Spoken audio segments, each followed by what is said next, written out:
ओम शांति।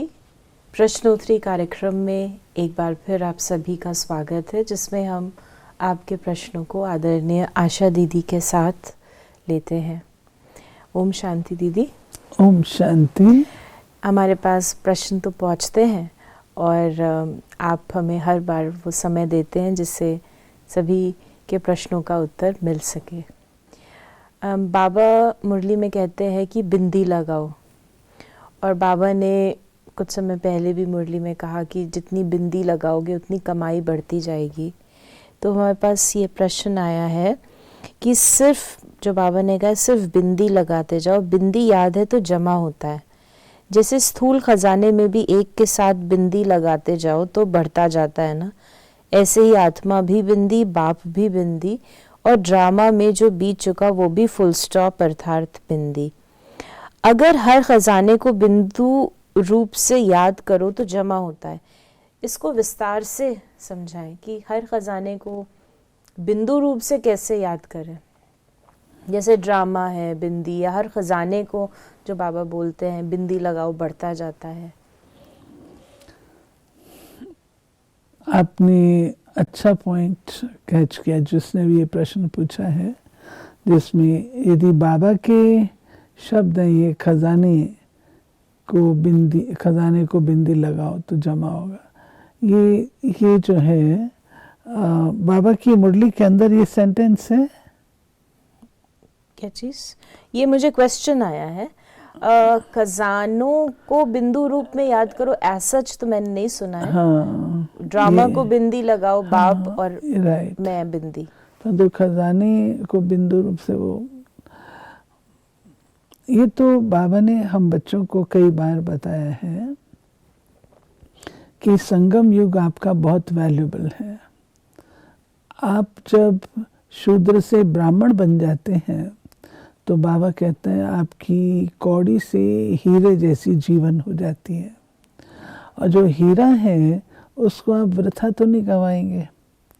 और हीरे की वैल्यू कितनी होती है, तो जितना जितना आप ज्ञान और योग से अपनी स्थिति को बनाते हैं और जितना जितना आप उसका उपयोग करते हैं अपनी लाइफ में, आपके लिए बाबा को याद करना सरल हो जाता है।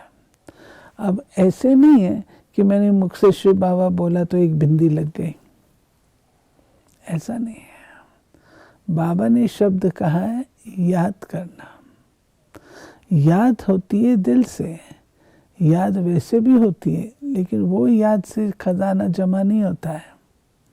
याद जो दिल से है, जो संबंध से है, परिचय से है, प्यार से है, उस याद से हमारा खजाना जमा होता है। एक शिव बाबा, उसका आगे बिंदु लगाया 10, और ये बढ़ता जाता है जितना प्यार से याद करते जाएंगे। फिर जो खजाने उनको बिंदु रूप समझ करके यूज़ करें। अगर जो खजाने हैं हमारे पास, उसको एक है खुशी मान लीजिए, एक है खुशी, स्थूल रूप से भी लोग खुशी का इजहार करते हैं, नाच गाना आदि आदि, और एक होती है खुशी जो समाई हुई होती है, मुस्कुराहट के रूप से जाहिर करते हैं, जो योग युक्त होती है। तो बाबा उस चीज़ को कहते हैं कि भाई वो जमा के खाते में, क्योंकि उसमें याद समाई हुई है। अगर याद, मूल बात है याद की, जो जमा का खाता इस संदर्भ में बाबा कहता है वो याद के संबंध से कहता है। बाबा ने कर्म नहीं कहा, बाबा ने वाणी नहीं कहा, बाबा ने याद कहा है। तो कर्म से अपना भाग्य बनता ही है, लेकिन ये जो इतना फास्ट बनने वाली बात है वो याद से है। हाँ, अगर याद में रह करके हम कर्म करते हैं तो वो हमारा जमा हो जाएगा, वो जमा होगा। पर तो अगर याद में रह करके नहीं करते हैं फिर, तो इसलिए मूल बात है याद। तो याद सहित खजानों को यूज़ करना, याद में रह करके खजानों को जमा करना, ये चीज़ है। यानी जो बाबा कहते हैं कि बिंदी लगाते जाओ तो बढ़ता जाता है, तो इसका मतलब वो याद से बढ़ता है। याद से बिंदी लग रही है ना, शिव बाबा बिंदु, मैं आत्मा बिंदु, याद से ही तो लग रही है ना। दीदी एक और प्रश्न है जो सेवा से संबंधित है, और कुछ समय पहले बाबा ने कहा था रॉयल सर्विस, रियल सर्विस, तो ये सर्विस क्या है? रॉयल सर्विस में बाबा कहता है, और क्वालिटी की सर्विस भी कहा था। क्वालिटी की, रॉयल सर्विस में बात लगभग एक जैसी है। रॉयल सर्विस यही कहते हैं बाबा कि आप अपने स्वमान में रह कर के सेवा का, आप किसके बच्चे हो, कितने ऊंचे बाप के बच्चे हो, रॉयल हो ना। सेवा निर्माणता लाती है, सेवा में निर्माण होना होता है, परंतु अगर कोई आपकी उसके ऊपर करे और तिरस्कार करता है, एक तो बाबा कहता है निंदा हमारी जो करे या कोई तिरस्कार तो भी कोई हर्जा नहीं है, लेकिन जब आप बाबा का परिचय दे रहे हैं और वहाँ पर कोई तिरस्कार होता है तो आपको अपना स्वमान में रखना। ऐसे कई हमारी सेवा के अनुभवों में हैं बातें जहाँ पर किसी ने तिरस्कार करने का प्रयास किया, बहुत अच्छी उस चीज़ को तिरस्कार करने का प्रयास किया, तो उनको उस समझाया गया। अगर आप इसे थोड़ा विस्तार से बताएं। फॉर मेरे एग्जाम्पल को 2 इंस्टेंसेस याद हैं। एक बार मैं नाम नहीं लूँगी उनका, एक बार एक होम मिनिस्टर ऑफ इंडिया थे, उनसे मिलने के लिए गए, मिला था, बाबा कहता लिटरेचर अच्छी उस पर छपाओ, और उनके मन में कुछ अजीबो गरीब ख्यालात ब्रह्मा कुमारी बहनों के प्रति थे। हमारी बॉम्बे से बहनें आई हुई थी, तो उन्होंने ठीक से व्यवहार नहीं किया। आपके पास ये पैसा कहाँ से आता, और मतलब जैसे कि उन्होंने उसको सेट चीज़ को जैसे किनारे। ब्रिजन भाई थे, मैं भी थी, ब्रिजन भाई तो बहुत भाव, उन्होंने उनके हाथ से वो लिटरेचर ले लिया,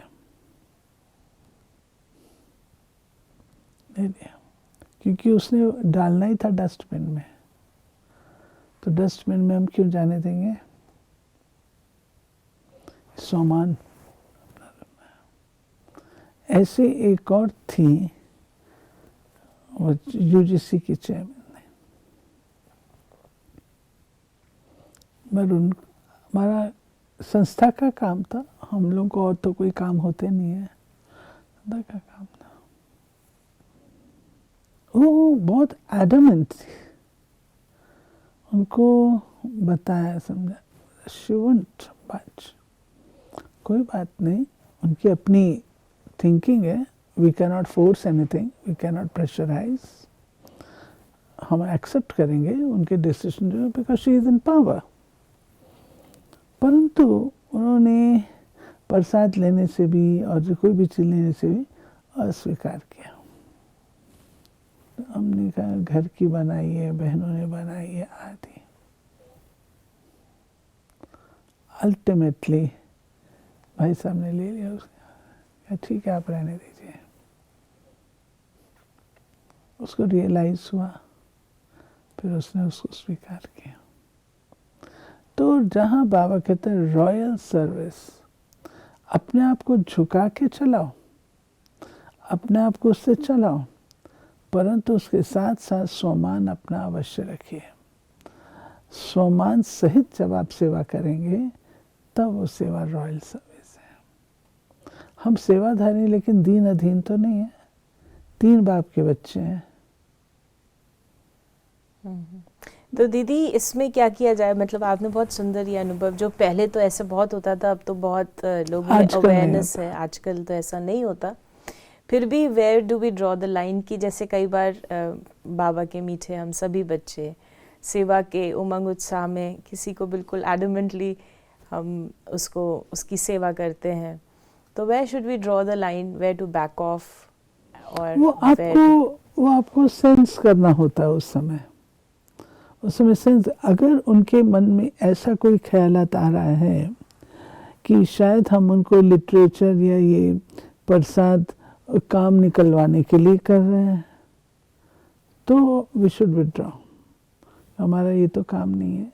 हम बड़ी शुभ भावना से प्रसाद लेकर के गए हैं। और कईयों को फिर ये भी होता है, हमने ये देखा है कि आजकल लोग कुछ भी कह देते हैं किसी के लिए कि अब डब्बे में मिठाई है या कोई और चीज़ है, लोगों को ये भी डाउट रहता है। तो ज़्यादातर ट्रांसपेरेंसी रखने के लिए लोग डब्बे को उस समय खोल भी लेते हैं, so that everyone sees that it is this. तो ये उस समय हमको सेंस करना पड़ता है, देखना पड़ता है कहाँ आपका डिसरिगार्ड है, जस्ट विथड्रॉ। ऐसा भी नहीं है, हम तो बाबा के एम्बेसडर बन के गए हैं ना। और रॉयल सर्विस उसको भी कहते हैं जहाँ आप बिल्कुल निस्वार्थ भाव से करते हैं, शुद्ध भाव से करते हैं, आत्मा के लिए करते हैं। आत्मा रॉयल है, आत्मा को देख करके करते हैं, आत्मा उसकी नया जन्म ले ले उस भावना से करते हैं, रॉयल सर्विस है। So real service, royal service, quality की सर्विस एक ही है ऑलमोस्ट। क्वालिटी की देखिए, क्वालिटी में एक चीज़ अवश्य है। मैं कई बार मैं सोचती हूँ, कभी कभी मैं बहनों को कहती भी, हम मेन बड़े बड़े शहर हैं, उनको छोड़ के गांव में क्यों भागते हैं? आप अपनी इतना बड़ा एरिया है आपका, इतना एजुकेटेड लोग रह रहे हैं, इतने सब कुछ है, आप इन सबको छोड़ करके गांव में क्यों भाग रहे हो? क्योंकि दोनों का जड़, वो भी तो आत्मा है ना, वारिस तो वहां से निकलता है। आप वो सेवा करें, लेकिन इसको भी तो करो ना, ये भी तो करो ना। कोई होते हैं इंटेलेक्चुअल्स हैं, कुछ हैं इंटेलेक्चुअल्स को कौन चाहिए? कोई उस लेवल से बात कर सके वही चाहिए ना। वो बाबा कहता क्वालिटी सर्विस। आखिर तो पानी ऊपर से नीचे गिरता है ना। अगर बड़े लोग अच्छे होंगे तो नेचुरली वो छोटों को सहज रूप से स्वीकार करा सकेंगे। बाबा भी कहता है अच्छे वीआईपी को करेंगे तो छोटों के पास जाएगा। हम वीआईपी को, बाबा ने वीआईपी की परिभाषा हम लोगों को बहुत अच्छी दी है। बाबा ने कहा मेरे लिए तुम वीआईपी बच्चे हो, तुमसे बढ़कर और कोई भी नहीं है। वीआईपी दुनिया के हिसाब से VIP very ignorant person, very important person समझ के आते हैं। किसी ने कहा भी था आबू में कॉन्फ्रेंस के बाद, किसी ने कहा भी था कि मैं अपने आप को समझता था कि मैं बड़ा वीआईपी हूँ, वेरी इंपॉर्टेंट पर्सन, लेकिन यहाँ मुझको पता लगा कि मैं कितना इनोसेंट था, कितना इग्नोरेंट था। सो वेरी इग्नोरेंट पर्सन, और अब मैं बिल्कुल वेरी इनोसेंट पर्सन बन के जा रहा हूँ। तो ये वीआईपी की परिभाषा है। तो जब वो सुनते हैं उनके अनुभवों से, फॉर इंस्टेंस मैं कृष्णा अय्यर जी की बात करती हूँ। कृष्णा अय्यर जी ने जब ज्ञान लिया, मुरली सुनना शुरू की, बाबा से मुलाकातें शुरू की, तो अन्य सुप्रीम कोर्ट के जजेस हैं, अन्य लोग हैं, खूब सेवा हुई, खूब सेवा हुई। कृष्णा अय्यर जी के आने से बहुत सेवा हुई, जैसे द्वार खिल गए थे वीआईपी सेवा के। अच्छा, कृष्णा अय्यर जी भी, क्योंकि बड़े समझू सियाने थे, और उन्होंने तो अपनी वो जो होती हैं जजमेंट्स, उसमें भी लिखा था कि अगर लोगों को सुधार का चांस दिया जाए, और ब्रह्मा कुमारी इसकी देवी का, तो इस प्रकार से ऐसे इंस्टीट्यूशन में लोगों को भेजा जाए।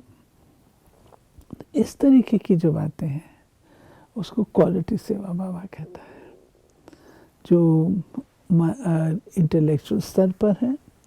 और फिर थोड़ी क्वालिटी सेवा एक होती है बैठ कर के हम कोर्स करा रहे हैं, प्रदर्शनी कर रहे हैं, मेले कर रहे हैं, वो भी अपने रीत से है। लेकिन एक है जहाँ पर आप दूसरों के मंच पर खड़े होकर के बोलते हैं, दूसरे आपको बुलाते हैं, अन्य इंटेलेक्चुअल्स के बीच में आपको चांस मिल रहा है, तो वो क्वालिटी है। एक क्वेश्चन आया है, ये तो हमारी सेवा की बात हुई। क्वेश्चन आया, बड़ा बेसिक क्वेश्चन है। जब कुछ समय पहले बाबा ने अभी हमें कहा कि तुम्हें उठते ही गुड मॉर्निंग करना है, तो वो पूछते हैं किसको गुड मॉर्निंग करें? किसको गुड मॉर्निंग करें? शिव बाबा को करें या फिर ब्रह्मा बाबा को करें? और साथ में दूसरा प्रश्न ये है कि जब बाबा शब्द आता है मुरली में, तो वो किसके संदर्भ में आता है? तो इसको पूरा क्लियर करें, क्योंकि कई बार बाप दादा शब्द या बाप दादा से भी क्लैरिफिकेशन नहीं है उस शब्द का भी। देखिए, जब गुड मॉर्निंग की बात आप पूछते हैं, जब हम गुड मॉर्निंग करते हैं तो हम ना शिव बाबा ना ब्रह्मा बाबा कोई फ़र्क नहीं समझते हैं। शिव बाबा से भी गुड मॉर्निंग करें तो ब्रह्मा रथ में ही कर रहे हैं, तो गुड मॉर्निंग बाबा, गुड मॉर्निंग बाबा, गुड मॉर्निंग शिव बाबा किया, तो शिव बाबा हायर है, शिव बाबा बड़ा है। लेकिन बाबा ने बताया बाप और बच्चा समान हो गए, ब्रह्मा और शिव बाबा समान हो गए, समान से हो गए, फिर भी शिव बाबा तो शिव बाबा है, उसमें कोई खास फर्क नहीं पड़ता। शिव बाबा और क्या कहते हैं, फॉर एग्जाम्पल दीदी, जैसे शिव बाबा बोल रहे हैं, यानी अगर हम कोई आंखों के सामने लाते हैं, विजुअलाइज करते हैं, तो बिंदु को लाएं या बाबा के चित्र को लाएं, ब्रह्मा बाबा के चित्र को, just to make things simple? नहीं, मेरे सामने तो कोई फ़र्क नहीं आता है। ब्रह्मा रथ आता है सामने और बाबा, मैं तो कोई सोचती नहीं हूँ कि अभी इसमें बिंदु बैठा है नहीं बैठा, एक नेचुरल रूप से ही बाबा है सामने। बाबा में शिव बाबा है, बाबा खुद ही याद में है, शिव बाबा है, तो उसमें कोई फ़र्क नहीं पड़ता है। बाकी जो मुरली के अंदर आता है ना, ये जितना जितना मुरली पढ़ने के हम अभ्यासी हो जाएंगे, प्रैक्टिस जितनी हो जाएगी, बाबा की उन चीज़ों को आप समझना शुरू कर दें, आप समझ लेंगे कि ये ब्रह्मा अपने लिए कह रहा है और ये जो है उसके लिए कह रहा है, आपको स्पष्ट हो जाएगा। लाइन ड्रॉ करने के लिए आप यूँ कह सकते हैं, जो इस जीवन की बातें हैं, अनुभव की बातें हैं, वो ब्रह्मा की होती हैं, और जो दूसरी बातें ज्ञान की और उसकी, वो शिव बाबा की। बाबा कहते हैं कि दान की हुई वस्तु को कभी वापस नहीं लेना है, तो ये क्या स्थूल धन की बात हो रही है या फिर सूक्ष्म? ये बाबा ने बात की है दोनों प्रकार से। ये दान दी वस्तु वापस लोगों को तो उसी हिसाब से कहा गया है। स्थूल चीज़ आप किसी को दे देते हैं तो फिर आप वापस तो नहीं लेते, अच्छे लगते हैं ना, ठीक तो नहीं लगता, आपने दे दिया, अब दे करके वापस ले रहे हो, वो तो ठीक नहीं लगता है। स्थूल धन की बात है, स्थूल वस्तुओं की भी बात है। मानो कोई मकान देता है, फिर आपको कहता है ये वापस दे दीजिए हमारा, उन चीज़ों की बात है। हाँ, अगर पहले से एग्रीमेंट होता है कि जब भी चाहिए आप ले लीजिएगा, बहनें कहते हैं, तो उसमें कोई फ़र्क नहीं है। कई बार ऐसा होता है कि भाई बहनें अपने मकान दे देते हैं, आप यूज़ करिए, अभी हमें ज़रूरत नहीं। कई बार वे दे भी देते हैं और कई बार उनको ज़रूरत होती है तो बहनें फिर खाली करके भी दे देती हैं, क्योंकि चीज़ तो उनकी है, उन्होंने दी तो नहीं है। अब जो स्थूल धन है, स्थूल धन तो अभी किसी ने दिया तो रखा हुआ थोड़ी होगा, ज़रूर सर्कुलेशन में आया होगा, ख़त्म हुआ होगा। और तीसरा जो है, बाबा ने कहा कोई भी मनोविकार है उसको आप दान दे देते हो। आपने क्रोध को दान दे दिया, लोभ को दे दिया, किसी और चीज़ को, तो उसको वापस लेना वो समझदारी नहीं होती है। तो जब आपने कहा कि आप पुण्य आत्मा से श्रापित हो जाएंगे, श्रापित हो जाते हैं, वो नेक्स्ट है क्वेश्चन दीदी कि श्रापित हो जाते हैं, कैसे होते हैं? क्योंकि आपने दी हुई चीज जिसको आपने रिजेक्ट किया था, वो आपने दे दी। क्रोध आपने रिजेक्ट किया था, वो आपने दे दिया। अब आप जब उसको वापस लोगे तो वो डबल फोर्स आएगा ना, अच्छा मेरी ज़रूरत पड़ गई, डबल फोर्स आएगा ना, इसलिए श्रापित हो जाते हैं, फिर उससे छूटना कठिन हो जाता है। दीदी, जो बाबा ने अभी 2 दिन पहले की वरदान में कहा था कि आप जितना समर्पण होते हैं उतना समान बनते हैं, कितना समर्पणता से समानता आती है, और आप सबका अधिकार यानी अपनापन ख़त्म हो जाए, किसी का भी अधिकार ना रहे, तो किसी का भी अधिकार ना रहना, समर्पणता, इसको आप थोड़ा और एक्सप्लेन करें। मानो समर्पण किया कुछ, अब उसको वो चीज़ यज्ञ में गई है, अब मैं उसको यूज़ करूं अपने पर्सनल उसके लिए, ना तो आपका अधिकार है ना उस पर मेरा अधिकार है, उसके ऊपर यज्ञ का अधिकार है। मानो आप मेरी छोटी बहन है, आप कुछ समर्पण करती हैं, तो रखी हुई ये चीज़ आपकी मनसा तो नहीं जाती, आपने तो दे दी, मेरे मन में चोर आ सकता है कि ये मेरी तो बहन है, मैंने ही तो भेजना है, तो कर ले तो क्या हर्ज है। इसको अमानत में खयानत भी कहा जाता है। तो हम ये काम नहीं कर सकते हैं कि किसी की भी चीज़ है कुछ में। अब आप हैं, मान लीजिए आप तो बाबा पर समर्पित हुए हो ना, मैं आपको अपने पर्सनल कामों के लिए यूज़ नहीं कर सकती, मेरा आपके ऊपर कोई अधिकार नहीं है, बाबा का आप पर अधिकार है, मेरा नहीं है, आप उन पर समर्पित हुए हैं। तो दीदी इसको थोड़ा और एक्सप्लेन करें, पर्सनल काम, क्योंकि हम तो परिवार हो जाते हैं तो एक दो की हम पर्सनल मदद करते हैं, सेवा करते हैं, वो, लेकिन मैं आपको डिप्यूट कर दूं वो तो ठीक नहीं है। पर्सन तो हम परिवार में रहेंगे, इकट्ठे रहेंगे, ज़रूर ऊपर नीचे कोई बात होती तो हम शेयरिंग करेंगे ना, ज़रूर करेंगे, और कहाँ जाएंगे, और तो कोई घर नहीं है हमारा, यही घर है। तो इस तरह, लेकिन अगर मैं डिप्यूट कर दूं नहीं तुमको मेरा ही काम करना और किसी का नहीं करना है, this is not in good taste. आप मेरे लिए समर्पित नहीं हुए। लेकिन ऐसा तो कई बार होता है, तो नॉर्मल है। It is not normal, this is abnormality. यही तो एबनॉर्मेलिटी है कि तुमको मेरा काम करना और किसी का नहीं। ये मैं और मेरापन यहीं से तो शुरू होता है। क्यों नहीं करना भाई सबका?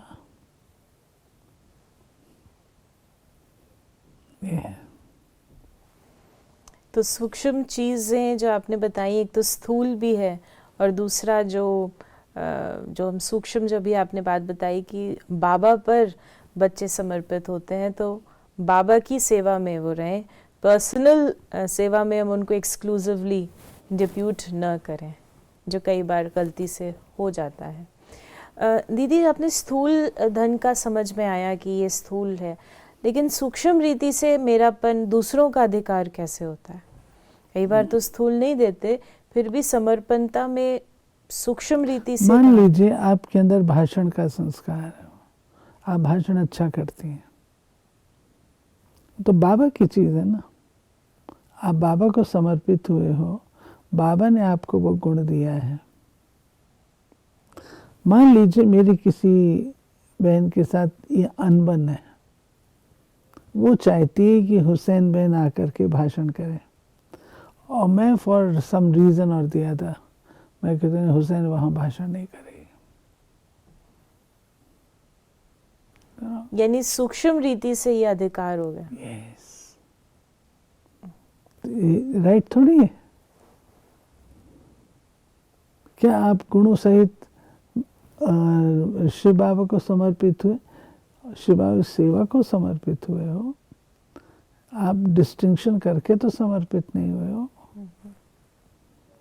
तो ये ध्यान रखना पड़ता है, इसकी बहुत गुही गति है। अगर मैं ऐसा करती हूँ तो बाबा मेरे से भी अच्छा हिसाब किताब लेगा। तो ये बड़ी ही गहराई से हमें चेक करना है। ये तो आपने एक बड़े रीति से बताया, लेकिन हर एक अपने को चेक करे कि किसी के ऊपर भी या किसी वस्तु पर, किसी कला पर भी हम उसको बाबा पे अर्पित है तो वो सब सेवा प्रति है। दीदी, आपने हमें बहुत ही गहरे रहस्य बताए सेवा के भी, और जो सूक्ष्म जिसे हिसाब किताब भी बन जाते हैं उनके ऊपर भी आपने हमें प्रकाश डाला। बिफोर वी एंड, आज आपका क्या इंस्पिरेशन है कि हर एक ब्राह्मण किस चीज़ के ऊपर विशेष ध्यान दे? हाँ, सारी कारोबार जो हम आत्माओं की है और जो सत्युगी दुनिया के राजपद और नंबरवार पद मिलते हैं, उसमें बहुत सूक्ष्म रीत से ये सब बातें काउंट करती हैं। इसलिए ऊपर ऊपर से मोटे रूप से नहीं, लेकिन हमको सूक्ष्म लेवल पर बहुत ही सावधानी से चलना होता है। इसका मतलब जिस प्रकार से ऊपर से अभी दिखाई दे रहा है, अंडर करेंट्स को चेक करिए। हो सकता है कि ये सतयुग में परिवर्तित ना हो, जो आज बड़ा दिख रहा है या जो आज, बिल्कुल बाबा ने तो कहा हुआ है, आज जो आपको स्टेज पे दिखाई देते हैं कल वो नहीं होंगे, और जो कहीं गुल्लुक के छुपे बैठे हुए होते हैं वो स्टेज पे होंगे। यानी सूक्ष्म रीति से जो चेकिंग की कमी रह जाती है, उससे वो सतयुग के पद में या कारोबार में चेंज आ जाता है। बाबा चतुर सुजान है, जिसको जो चाहिए वो दे देता है। किसी को सबके बीच में महिमा चाहिए, खूब दिला देगा, और कोई कहेगा नहीं मेरी जमा हो जाए, तो उसका नाम ही लोग बताना भूल जाएंगे, उसको थैंक्स करना भी भूल जाएंगे। लेकिन वो बहुत हायर डिज़ाइन है भगवान का, उसका भाग्य जमा हो रहा है। अगर कोई इस तरीके से पॉजिटिव वे में सोचे तो कभी डिस्टर्ब ना हो। इसके लिए ज्ञान युक्त रहना पड़ेगा, राज युक्त रहना, योग युक्त रहना पड़ेगा। सो थैंक यू दीदी। ये तो हमने इस प्रकार से अपनी चेकिंग भी करनी है कि सूक्ष्म रीति से हम जैसी बाबा की श्रीमत है उस अनुसार चलते रहें, तो हम एक का पदम जमा करेंगे, कुछ भी वेस्ट नहीं होगा हमसे, और आने वाली सतयुगी दुनिया में भी हम श्रेष्ठ पद के अधिकारी बनेंगे। हो सकता है आज हमें कोई नहीं जानता हो, लेकिन बाबा देख रहे हैं, बाबा जानते हैं, ये सदा हम याद रखें तो कभी भी डिस्टर्ब नहीं होंगे। ओम शांति। अगर आपके अंदर भी कोई भी सवाल है तो आप उसे व्हाट्सएप या मैसेज करें 8826599309 पर। मैं धीरे धीरे एक बार फिर से बोलती हूँ 8826599309 पर। और आप के जो प्रश्न हैं हम अगली बार प्रश्नोत्तरी कार्यक्रम में लेने का प्रयास अवश्य करेंगे। ओम शांति। थैंक यू दीदी।